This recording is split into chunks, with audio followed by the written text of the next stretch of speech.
नमस्कार. तुम्ही ID card निर्मिती जलद व सहज कशा प्रकारे करू शकता हे आपण या व्हिडिओमध्ये पाहूयात. तर यामध्ये पहिली स्टेप आहे तुमची फील्ड कॉन्फिगर करणे. यासाठी ॲड बटनवर क्लिक करून नवीन प्रोजेक्ट तयार करा. त्यामध्ये असलेल्या इनपुट फील्ड्स फिल कराव्यात. ID कार्ड कॉन्फिगर करण्यासाठी अतिशय सोप्या पद्धतीने म्हणजेच ड्रॅग अँड ड्रॉप पद्धतीचा वापर करून तुम्ही तुमच्या फील्डचे अशा प्रकारे कॉन्फिगर करू शकता.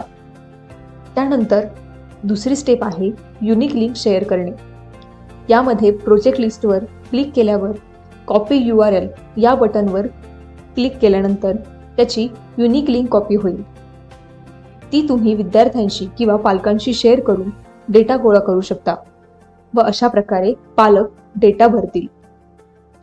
त्यानंतर तिसऱ्या स्टेपमध्ये डिफॉल्ट व्हॅल्यू सेट करून तुम्ही सॅम्पल ID कार्डमध्ये तुम्हाला हव्या त्या पद्धतीने त्याची मांडणी करून त्या ID कार्ड जनरेट करू शकता. त्यानंतर रिस्पॉन्सेसमध्ये तुम्हाला विद्यार्थ्यांकडून आलेला डेटा संकलित झालेला पाहायला मिळेल. तो चेक करून सिलेक्ट करावा व तुम्ही जेवढे चेकबॉक्स सिलेक्ट करता ते किंवा एकाच वेळी सगळ्या डेटाचे ID कार्ड एका क्लिकवर जनरेट होतील व अशा प्रकारे ID प्लॅटफॉर्म तुमच्या वेळेची बचत करते, सर्व गोष्टी सहज व सोपे करते. धन्यवाद.